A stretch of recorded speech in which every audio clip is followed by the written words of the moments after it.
In this video, I'll show you how to delete your Wix website and start fresh. Let's dive right in. Go to My Sites and hover over the website you want to delete. Click on Site Actions and then move to Trash. Confirm your decision to delete the site. Once it's deleted, you will see the trash icon. You can leave it in the trash to restore later or permanently delete it. Click Create New Site to start over. Choose a template for your new site and begin editing.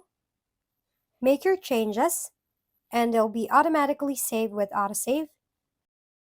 Refresh your sites, and you'll see your new site ready to go. Thank you for watching. We hope this video helped you figure things out. If we've been helpful, kindly give us a thumbs up, and don't forget to hit the subscribe and bell button for more contents. For any questions and suggestions, comment down below.